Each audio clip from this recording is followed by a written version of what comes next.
Welcome to our channel. Today we how to connect Firebase Hosting to your responsive UI build. Quick tutorial step by step clearly. First, ensure you have a Firebase account and a project set up in the Firebase console. Go to the Firebase console and click on Add Project. Follow the prompts to create your new Firebase project. Once your project is created, navigate to the Hosting section in the left sidebar. Click on the Get Started button to set up Firebase Hosting for your project. If you haven't installed the Firebase CLI yet, open your command line interface. Run the command npm install g Firebase tools to install the Firebase CLI globally. After installation, run Firebase login to log into your Firebase account. Next, navigate to the root directory of your responsive UI build in your command line. Run the command Firebase init hosting to start setting up Firebase hosting. Follow the prompts to select your Firebase project. When asked about the public directory, enter the folder path where your UI build files are. If your UI build files should be overwritten or replaced, select Yes when prompted.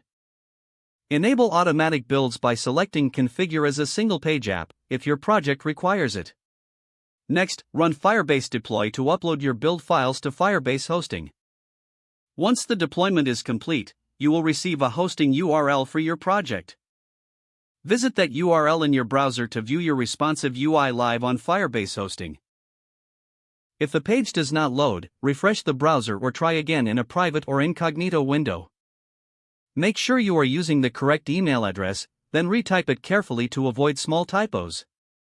If your password is not accepted, use the reset option and create a new strong password you can remember. Check your spam folder for verification or security emails, then complete any requested confirmation steps. Enable two-factor authentication if available to improve account security and reduce unauthorized access risk.